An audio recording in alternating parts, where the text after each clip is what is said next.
Gracias, Claudia. Bueno, pues yo quisiera empezar la conversación hablando del tema de esta convención, ¿no? Del progreso de México, responsabilidad compartida, gobierno, sociedad, sector privado, y empezar por la materia del ABM. Y es cuál debe ser el papel que el gobierno tenga en el sistema financiero. En el pasado hemos visto que se ha potenciado el Banco de Bienestar, el presidente formuló su deseo de haber comprado uno de los bancos. En fin, ¿qué estás pensando tú en esa materia? ¿Cuál debe ser el papel del gobierno? ¿Debe o no tener un banco? ¿Por qué no nos cuentas un poquito qué estás pensando en eso? Sí, yo creo que por lo pronto hay que fortalecer lo que tenemos. Por un lado, la banca de desarrollo, Banobras, Nacional Financiera y los demás bancos importantes, y por otro lado hay que fortalecer el Banco de Bienestar. La virtud del Banco de Bienestar es que hoy tiene acceso a lugares en donde no accede la banca comercial. La cantidad de sucursales que se han abierto, particularmente para programas sociales como es la pensión adulto mayor, se tiene acceso a poder tener el efectivo que se requiera para poder tener las posibilidades del consumo. Entonces, sería el fortalecimiento del Banco de Bienestar, como está para los programas sociales, y por otro lado, pues el fortalecimiento de la banca de desarrollo, que es fundamental para poder potenciar la economía, dado lo que hemos expuesto. Que es un sector que así está muy saludable y han agradecido la certidumbre, que no se hayan cambiado efectivamente las reglas. Sobre este impresionante paquete de infraestructura que estás pensando y sobre el papel que han tenido los militares en la construcción, tengo dos preguntas que serán definitivas para la próxima presidenta, si tú eres electa. Lo primero es, las empresas que hoy existen, está Mexicana, la de aviación, están los aeropuertos, están efectivamente muchas obras que hoy están bajo control militar. No está necesariamente definido, te pregunto, si eso debe permanecer así o si podría haber una gestión de tener, no sé, consejeros militares en las empresas, pero que sea, digamos, el gobierno civil el que administra esto. ¿Sí? Sobre este tema ya tienes pensado si la propiedad de esas empresas debe quedar en militares. Bueno, por lo pronto está así.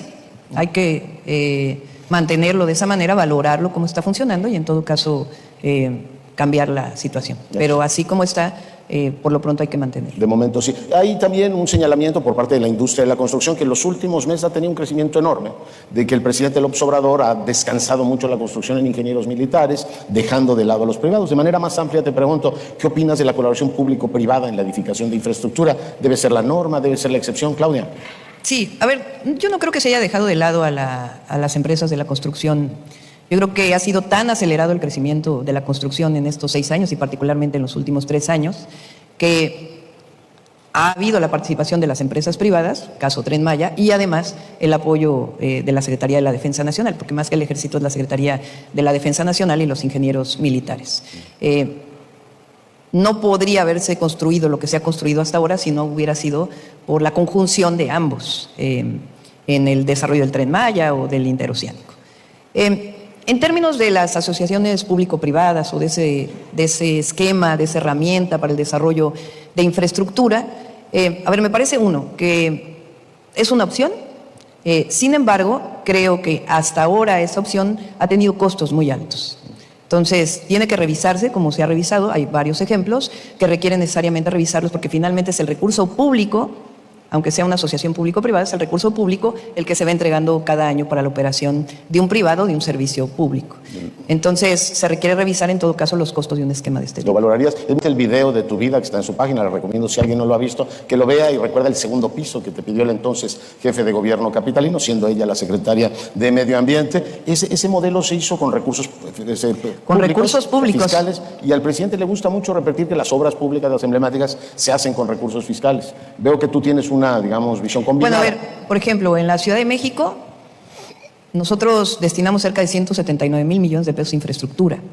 La gran mayoría se hizo con recurso público directo, pero por ejemplo, la renovación de la línea 1 del metro fue una obra pública financiada que permitió que se pagara a mediano plazo porque no había el recurso suficiente para hacerlo y era indispensable hacerlo. Comprendo. Hay, por supuesto, otros temas. El más candente es pensiones. ¿Qué opinas de ese tema? Está la discusión en el legislativo. ¿Qué opinas sobre el tema de las pensiones? ¿Hacia dónde ¿De la reforma actual? De la reforma actual y en términos generales, si eres electa presidenta, ¿hacia dónde debería moverse el financiamiento de las pensiones? A ver, el tema actual es ¿cómo hacemos para que un trabajadora, que ha trabajado 30 años, 35 años de su vida, pueda retirarse con una pensión digna?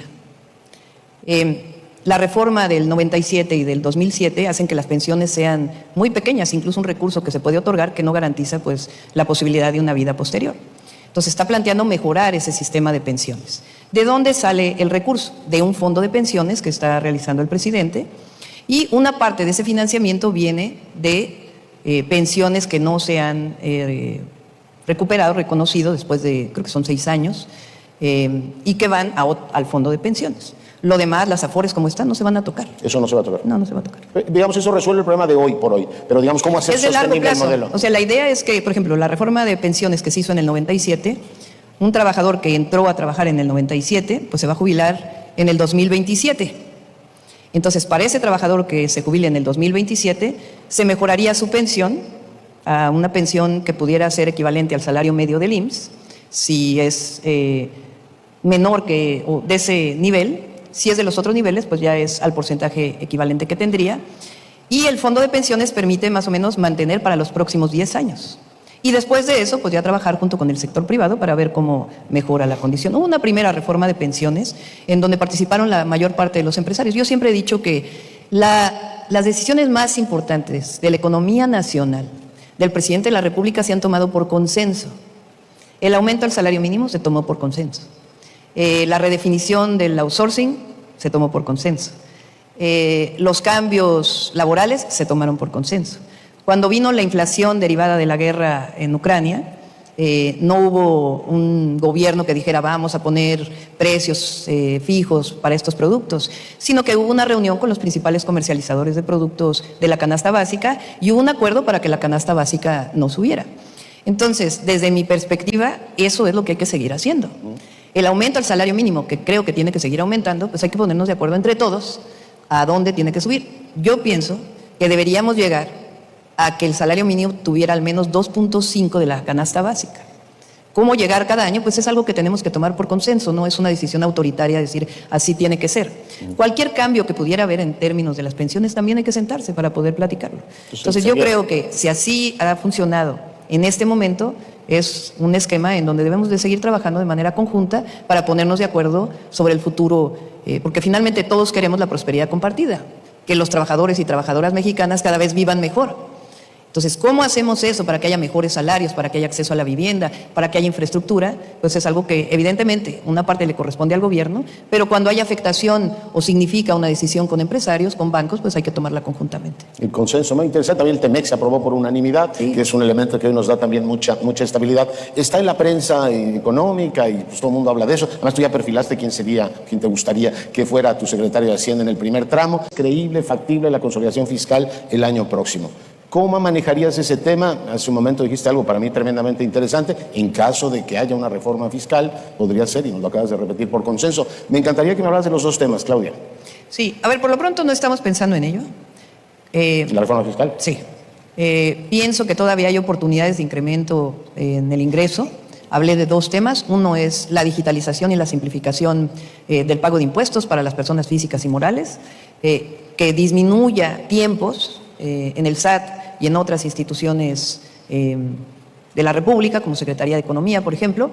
Y también creo yo que en aduanas todavía hay un margen, si se tecnifican las aduanas, de incrementar los ingresos del país. Y otros esquemas también importantes. Pero por lo pronto no estamos pensando en una reforma fiscal y si llegáramos a pensar en ella, pues habría que platicarlo. Y la digamos, consolidación, quitarle, no sé, 3 puntos al déficit, ¿lo ves factible el año próximo? A ver, el déficit estamos hablando principalmente de este año. Entiendo que lo explicó ya el secretario de Hacienda.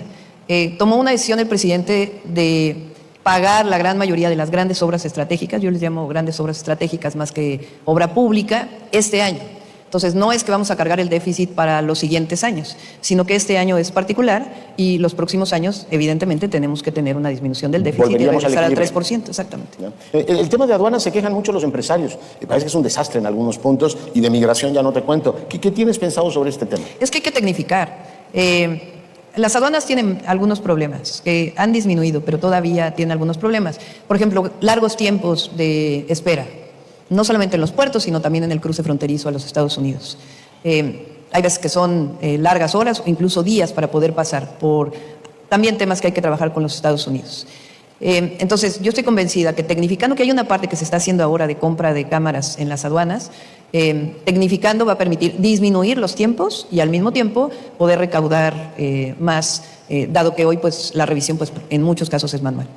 Preguntarte un tema en el que creo que se debe colaborar también entre el sector público y el gobierno, que es la ciberseguridad, Claudia. Hay 19 iniciativas que no han prosperado, es un tema que nos pega a todos, es un tema creciente, y te pregunto qué tienes pensado sobre el particular, cómo vas a abordar este gran asunto. Sí, hay que platicarlo en términos de las sanciones a quien afecte un sistema de seguridad, sea privado o sea público. Y por otro lado, pues todos los esquemas tecnológicos y de vinculación de la información que nos permitan atacar este tema. Porque cada vez hay más, ¿no? Desde suplantación. Sí, ya hemos platicado con muchos de los que están aquí presentes de que es un tema importante. Lo platicamos cuando fui jefa de gobierno. Se trabajó mucho en la jefatura de gobierno con la entonces Secretaría de Seguridad Ciudadana en algunos temas y hablamos, por un lado, de las sanciones frente a ello y de cómo prevenir. Claro. Entonces, hemos trabajado en ello y hay que seguir trabajando. ¿Y qué autoridad debería tutelar eso? ¿O es un, digamos, deberíamos tener un gran comisionado de la ciberseguridad o algo? En fin, ¿qué has pensado sobre el particular? Pues yo creo que hay que platicarlo, ¿no? No tenemos definido claramente quién pudiera ser, pero es un tema importante que sé que los bancos tienen y también, pues evidentemente, la protección de datos personales de todo lo que tiene que ver con el gobierno. Déjame tomar un tema ligero para entrar a un tema estructural. A mí mi algoritmo de TikTok me sale siempre Claudia Sheinbaum. ¿Ah, sí? No, pues, ¿Quiere decir que me ves mucho? Mucho. O sea, conozco más a la gemela digital que a la doctora Sheinbaum. ¿Te cae bien tu gemela digital? Bueno, no sé. No, bueno, dice Serrat, el cantautor, que él sufre de atarrés, que es la otra parte. Cuando tú te ves en TikTok, ¿te gustas? Pues, a ver, yo creo que mejor tocamos los temas de... Venga, pero tomo TikTok. Hoy es una disputa enorme en los Estados Unidos si se debe prohibir o no. Se ha hablado aquí hasta el cansancio del nearshoring y, por supuesto, aunque uno no sepa más que eso del nearshoring, es que las dos economías más importantes del planeta están en pugna. Oye uno a Trump, no me voy a alargar en eso, diciendo, no, a los chinos hay que someterlos, y hay que ganarlos, y hay que limitarlos, y hay una presión muy fuerte sobre el TikTok. Yo supongo que has dedicado tiempo a pensar ¿qué vamos a hacer? ¿Vincularnos más a los Estados Unidos? Creo que el presidente ha mandado esas señales muy claras hasta ahora y mantener a prudente distancia a los chinos, pero con los chinos comerciamos creo que como 120,000 millones de dólares. Sí. ¿Qué me puedes contar sobre eso? A ver, lo primero es que nosotros somos el principal socio comercial de los Estados Unidos y tenemos un tratado. Entonces, y ese tratado representa un potencial enorme además para la economía de México, no solo lo que representa hoy, sino también lo que representa hacia el futuro con la relocalización de las empresas. Entonces, eso tenemos que mantenerlo, tenemos que protegerlo y tenemos que permitir que eso sea pues uno de los grandes ejes del desarrollo de nuestro país, además de, obviamente, el desarrollo propio, el desarrollo nacional y nuestra soberanía. Y con China, pues seguir manteniendo las relaciones como con otros países del mundo. Hay inversiones importantes que se están dando en este momento, pero pues hay un tratado comercial con América del Norte que es fundamental. Tenemos una gran concentración en América del Norte. ¿Has pensado en una diversificación de la política exterior, la política económica? No sé, acercarnos más a Europa, pensar pues más. Está por definirse, es algo que estamos platicando. Aquí están un grupo de mi equipo, que por cierto les platico. Este programa que presentamos el día de hoy no es una definición particular. Es producto de distintos grupos de trabajo. Desarrollamos un grupo de trabajo que se llama Diálogos por la Transformación, que coordina el doctor Juan Ramón de la Fuente, que está por aquí, y que han desarrollado cerca de 300 foros y mesas de trabajo. Entre otros, hay un grupo de empresarios que nos está ayudando en este tema, que coordina Altagracia Gómez, una empresaria joven de Jalisco, que nos ha ayudado mucho a estar en contacto con muchos de los que están hoy aquí y otros empresarios. Está aquí Marcelo Ebrard, y estamos trabajando ya incluso en un grupo de trabajo sobre lo que es la revisión del TEMEC para el 2026, que tiene que ver con lo que se está preguntando el día de hoy. Entonces, no solamente es una idea, sino que ya lo estamos formulando en términos de qué políticas, qué acciones, qué incentivos se tienen que dar para que este proyecto sea una realidad, y al mismo tiempo, pues el trabajo que estamos desarrollando hacia adelante. ¿Por México lo restaurarías o no podemos vivir sin él? Pues habrá que ver, ¿no? Yo creo que el desarrollo de las instituciones de nuestro país en este nuevo marco, pues hay que pensarlas en el nuevo marco, no necesariamente en el marco anterior. Una ventanilla para atender pymes, hablaste mucho de las pymes, acceso también al financiamiento, ¿cómo lo estarías pensando? Bueno, está obviamente la Secretaría de Economía y está Nacional Financiera, que tiene también un enorme potencial. Les platico, cuando fui secretaria de Medio Ambiente, ya hace ya muchos años, con el presidente, cuando fue jefe de gobierno, desarrollamos el primer esquema de financiamiento para la sustitución de taxis en la Ciudad de México, con Nacional Financiera y el gobierno de la ciudad, a partir de un esquema en donde nosotros dábamos la garantía para la sustitución, que no hubo prácticamente cartera vencida en ese programa.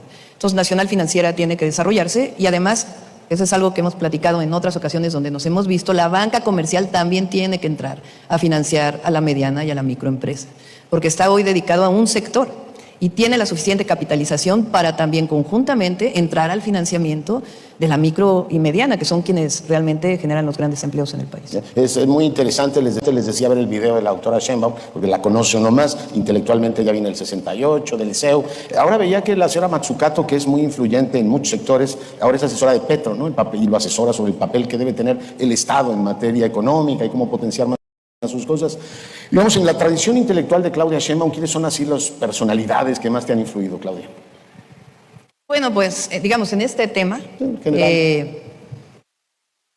yo durante años me dediqué al estudio de la energía y el medio ambiente.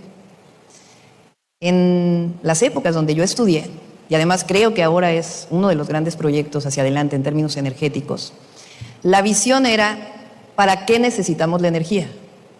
No es la visión macro de, este es el crecimiento del PIB y por lo tanto la energía debe crecer a la misma velocidad, sino para qué se requiere la energía y a partir de ahí, en términos de la eficiencia y la tecnología, cómo poder cumplir con la demanda de energía. Y ahí hubo 4 autores que desde hace muchos años hablaron del desarrollo sustentable. Un autor hindú, o de la India, de apellido Reddy, Amulya Reddy, que fue como el gran potenciador de esta visión, que es la visión desde la demanda, no desde la oferta, sino desde la demanda. Y de alguna manera de ahí pues tiene que ver mucho del desarrollo intelectual, digamos, que he tenido hacia adelante. Qué interesante. El modelo de seguridad, porque nos quedan ya 12 minutos y quisiera que tuvieras un mensaje final. Modelo de seguridad, tú lo exhibes, los capitalinos podemos dar cuenta y fe de lo que allí ocurrió. ¿Tiene diferencias con el modelo que hoy tenemos? Por ejemplo, el mando de la Guardia Nacional, ¿debe ser un mando militar o debe ser un mando civil? ¿Hay diferencia respecto al modelo que hoy tenemos? Yo estoy de acuerdo en que el mando de la Guardia Nacional esté dentro de la Secretaría de la Defensa Nacional. No es que sea parte del Ejército, porque es una comandancia distinta y eso es muy importante. Pero la disciplina militar y lo que significa una institución como la Guardia Nacional, con más de 140,000 elementos, necesitamos también protegerla para que no caigamos nuevamente en el pasado. Ya no voy a decir mucho más. La descomposición del cuerpo. Y al mismo tiempo tenemos que consolidar la Guardia Nacional. Por ejemplo, en la vigilancia de carreteras, que es un tema importante, tenemos que consolidarla como primeros respondientes. La policía, ¿cómo actúa? Es una policía preventiva, las policías de nuestro país. Actúan y detienen a un delincuente cuando hay un delito en flagrancia. Hacia allá tiene que ir la Guardia Nacional también, no solo de presencia, sino también de detención en flagrancia, que es lo que establece la ley. Pero también en este vínculo de la inteligencia y investigación, que es fundamental. En la Ciudad de México aumentamos de 15,000 a 75,000 cámaras. Pero no hubiera sido suficiente la tecnología si no hubiéramos tenido el modelo de inteligencia y investigación que tuvimos para la policía, vinculado con las fiscalías.